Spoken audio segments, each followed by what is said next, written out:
చదువుకుందాం. ఈరోజు కొన్ని విషయాలు మీ దృష్టిలోనికి నేను తేవాలని ఇష్టపడతా ఉన్నాను. మన థీమ్ ఏమిటి? వాక్యం ప్యూరిటీ కదయ్యా. ప్యూర్. మరి నడతలో పరిశుద్ధత. కీర్తన 119వ కీర్తన 9వ వచనాన్ని చదవండి పెద్దగా. 9వ వచనం చదవండి పెద్దగా. దేని చేత తమ నడత శుద్ధిపరచుకుందరు? నీ వాక్యమును బట్టి. ఇక్కడ ఒక ప్రశ్న ఉంది. 119వ కీర్తన 9వ వచనములో ఒక ప్రశ్న ఉంది. 119వ కీర్తన చాలా పెద్ద కీర్తన కదా, చాలా పెద్ద కీర్తన. 22 పేరాలు ఉన్నాయి. చాలా పెద్ద కీర్తన.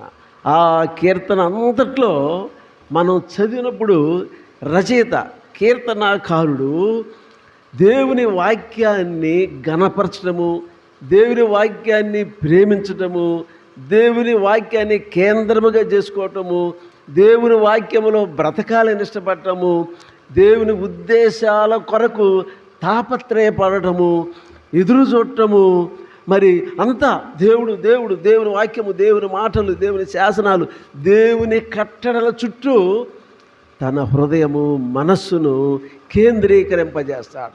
ఆ 119వ కీర్తన. ఈ 119వ కీర్తన 9వ వచనములో ఒక క్వశ్చన్, ఒక ప్రశ్న మరి మనం చూస్తున్నాము. యవనులు దేని చేత తమ నడత శుద్ధిపరచుకుంటారు? మనం బట్టలు శుభ్రపరచుకుంటాం దేనితోటి? సోపు కానీ లిక్విడ్ కానీ వీటితోటి శుభ్రపరచుకుంటారు. శరీరం శుభ్రపరచుకుంటే దేనితో? సోపు కదా. అలాగే వెండి బంగారాలు దేంతో శుభ్రపరుస్తారు? బంగారం దేంతో శుభ్రపరుస్తారు? అగ్నిలో వేసి దావక వేసి శుభ్రపరుస్తారు. తుప్పులు ఇలాంటిది మరి శుభ్రపరుస్తారు. అలాగే మనం ఇల్లు కానీ శుభ్రం చేసుకోవటానికి రకరకాలైనటువంటి లిక్విడ్స్ వాడతారు శుభ్రపరచుకోవటానికి కదా. శుద్ధిపరచబడాలి, మన బట్టలు శుద్ధిపరచబడాలి, మనం శుభ్రపరచబడాలి, రకరకాలైనటువంటివి వాడతాం కదా, అప్పుడు శుభ్రపరచబడతాయి. అలాగే మనుషులు కూడా, యవనులు దేని చేత తమ హృదయాన్ని నడతను శుద్ధిపరచుకుంటారు అని ప్రశ్న వేస్తూ ఆ ప్రశ్నలోనే కింద కూడా జవాబు వ్రాయబడింది. ఏంటంట? నీ వాక్యము చదవమ్మా. నీ వాక్యమును బట్టి దాన్ని జాగ్రత్తగా చూసుకున్న చేత. ఏంటంట? వాక్యాన్ని బట్టి జాగ్రత్తగా శ్రద్ధగా చూసుకున్నట చేతనే కదా. కాబట్టి దేవుని వాక్యములు మనం చూసినప్పుడు మన నడత, మన బిహేవియర్, మన ప్రవర్తన ఆయన వాక్యపు వెలుగులో మన జీవితాలు దిద్దబడుతూ పరిశుద్ధ జీవితాన్ని, హోలీ లైఫ్ మనం కలిగి ఉన్నట్లయితే అది గొప్ప దీవెన, గొప్ప ఆశీర్వాదకరం. అందుకే వాక్య ఫస్ట్ కీర్తనే ఉంది, దుష్టుల ఆలోచన చొప్పున నడవక, అపహాసకులు కూర్చున్న చోట కూర్చుండక, యెహోవా ధర్మశాస్త్రమందు ఆనందించుచు దేవారాత్రము దాన్ని ధ్యానించేవాడు ధన్యుడు కదా. అలా మంచి దివారాత్రం వాక్యాన్ని ధ్యానం చేస్తూ ఉన్నప్పుడు, వాక్యాన్ని మనం చదువుతూ ఉన్నప్పుడు, వాక్యాన్ని నెమరు వేస్తూ ఉన్నప్పుడు, నెమరు వేయటము, పశువులు నెమరు వేస్తాయి కదా. పశువులు ఆ గడ్డి తినేసి అవి కొంత టైము రెస్ట్గా ఉండి, ఆ రెస్ట్గా ఉన్న టైములో తన కడుపులో ఉన్నటువంటి జీర్ణం కానటువంటి గడ్డంతా బయటికి నోట్లోకి లాక్కొని అప్పుడు నిదానంగా నవిలేస్తుంది, తనకి జీర్ణం అయిపోద్ది అన్నమాట. నెమరు వేయటము. అలాగే మనం దేవుని వాక్యాన్ని నెమరు వేయటం ఏంటంటే చదవటము, చదివిన తర్వాత ధ్యానము చేయాలి, మనసులో పెట్టుకోవాలి దేవుని వాక్యం. అందుకే అంటాడు కదా కీర్తనాకారుడు, నీ ఎదుట నేను పాపము చేయకున్నట్లు నా హృదయంలో నీ వాక్యాన్ని ఉంచుకున్నాను అంటాడు కదా. నీ ఎదుట నేను పాపము చేయకున్నట్లు నా హృదయంలో నీ వాక్యాన్ని ఉంచుకున్నాను. వాక్యము మన హృదయములో ఉండాలి, మన ప్యాకెట్లో కాదు. మన బ్యాగ్లో కాదు, మన జేబులో కాదు, మన ఇంటిలో కాదు, మన బీరువాలో కాదు. వాక్యం ఎలా ఉండాలి? ఎక్కడ ఉండాలి? హృదయములో ఉండాలి. ఎందుకని దేవుడు హృదయాన్ని చూస్తాడు, అంతరంగాన్ని చూస్తాడు. కాబట్టి దేవుని వాక్య ప్రకారము జీవిస్తా ఉన్నప్పుడు మన ప్రవర్తన, మన హృదయము, మన జీవితము పరిశుద్ధంగా నడుచుకునేటువంటి నడిపింపు, ఆయన మార్గాల్లో నడిచేటువంటి అనుభవంలోనికి దేవుడు మనల్ని తీసుకొస్తాడు. మరి దేవుని యొక్క ప్రణాళికలు, ఆయన యొక్క మరి మనసులో మనం ఉన్నాం. ఈరోజు మరి కొన్ని విషయాలు మరి బైబిల్లో పరిశుద్ధ జీవితం కొరకు ప్రయత్నించినటువంటి వారు, పరిశుద్ధ జీవితములో ఆ మార్గములో నడవటానికి వారు ఎలా ముందుకు సాగిపోయారు. మనకి మోడల్గా కొంతమంది వ్యక్తుల జీవితాలు ఉన్నాయి. మోడల్ వారి జీవితాలు మనం చూసినప్పుడు చాలా మనకి ఆశీర్వాదకరం, మనం నేర్చుకోవటానికి చాలా మరి అవకాశము దేవుడు కల్పిస్తూ ఉన్నాడు. మరి ముఖ్యంగా యవనస్తులు, స్టూడెంట్స్, ఇది చాలా గోల్డెన్ టైం మీకు ఈ దశ. అందుకే వాక్యంలో ఉంది, యవన కాలంలో కాడి మోయట నరులకు మేలు అని ఉంది కదా. విలాప 3:27 యవన ప్రాయములో యవన కాలమున కాడి మోయట నరులకు మేలు. కాడి మోయటం అంటే ఏంటి? కాడి అంటే ఏంటి? దేవుని యొక్క ఉద్దేశం, దేవుని అధికారము, దేవునికి సమర్పించుకోవటము, ఆయనకి లోబడటము, విధేయత చూపటము, ఆయన దగ్గర నేర్చుకోవటము. అలా చేస్తే మేలు. యవన కాలము ఇది చాలా ప్రాముఖ్యమైనటువంటి దశ. స్టూడెంట్స్, చాలా ప్రాముఖ్యమైనటువంటి దశ. మీరు తీసుకునేటువంటి నిర్ణయాలు మీ జీవితాన్ని ప్రభావితం చేస్తాయి, మీ జీవితాన్ని ప్రభావితం చేస్తాయి. చాలా జాగ్రత్తగా ఉండాలి. ఈ ఏజ్లో చాలా జాగ్రత్తగా ఉండాలి, ఎంతో ఆలోచన కలిగి ఉండాలి, వివేచన కలిగి ఉండాలి. అందుకే సొలొమోను ప్రార్థన చేశాడు. సొలొమోను మరి ప్రార్థన చేశాడు. దేవుడు స్వప్నంలో తనకు మరి ప్రత్యక్షమయ్యి ఏం కావాలి నీకు అని అడిగినప్పుడు సొలొమోను ఏమడిగాడు? నేను బాలుడను, నాకు జ్ఞానం చాలదు, ఇదంతా ఈ బాధ్యతలన్నీ నేను చేయాలి, వివేకము గల బుద్ధి, జ్ఞానం, వివేకముల హృదయము నాకు దయచేయమని ప్రార్థన చేశాడు. ఆ ప్రార్థన దేవునికి చాలా ఇష్టమైంది, చాలా ఇష్టమైంది, దేవునికి చాలా సంతోషమైంది. అలాగే వివేచన, జ్ఞానము కలిగి మీ నిర్ణయాలు తీసుకోవాలి. మీ భవిష్యత్తుకు బంగారు బాట వేసుకునేటువంటి గోల్డెన్ టైము మనం చూస్తుంటాము. కొంతమంది హార్ట్ అటాక్ వచ్చినప్పుడు వాళ్ళకు ఒక గోల్డెన్ టైం ఉంటుంది. గంట గోల్డెన్ టైం గంట ఉంటుంది అన్నమాట. అటాక్ వచ్చిన తర్వాత గంటలోపు వాళ్ళని హాస్పిటల్ కానీ తీసుకెళ్తే వాళ్ళు సేవ్ అవుతారు, దాదాపు కొంతవరకు సేవ్ అవుతారు. ఆ గంట తర్వాత తీసుకెళ్తే కొంత డ్యామేజ్ అయిపోద్ది హార్ట్. ఆ గంట అనేది ఏంటి? Golden time. గంట దాటి, ఒక పూట దాటి, ఒక రోజు దాటిన తర్వాత వెళ్తే డాక్టర్ ఏం చెప్తాడంటే చాలా టైం అయిపోయింది, డ్యామేజ్ అయ్యింది, మీరు రావాల్సినటువంటి టైంలో రాలేదు అని అంటాడు కదా. డ్యామేజ్ అయిపోద్ది.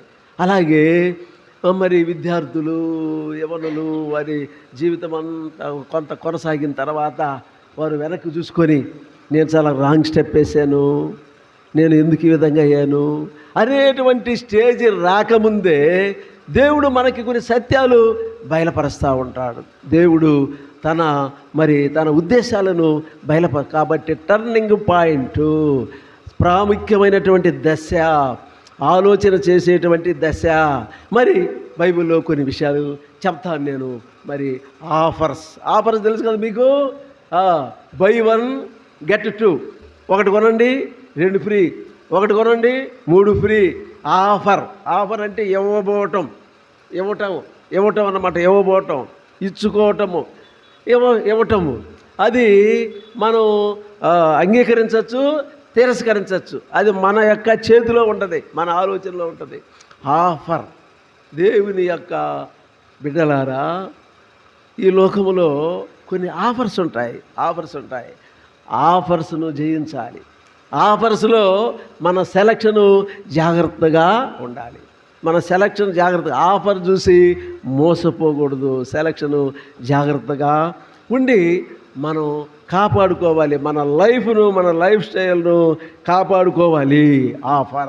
ఫస్ట్ ఆఫర్ ఏదేను తోట జరిగింది. ఫస్ట్ ఆఫర్ ఏదేను తోట. దేవుడు ఇవన్నీ నువ్వే ఒక్కటి తప్ప అన్న కదా. దేవుడు కండిషన్ పెట్టాడు. అపవాది చేసింది, ఆఫర్ చెప్పేసింది. ఆఫర్ ఇదిగో ఇవన్నీ నీకే, ఇవన్నీ చేయొచ్చు, ఇది కూడా చేయొచ్చు, ఏం ప్రాబ్లం లేదు.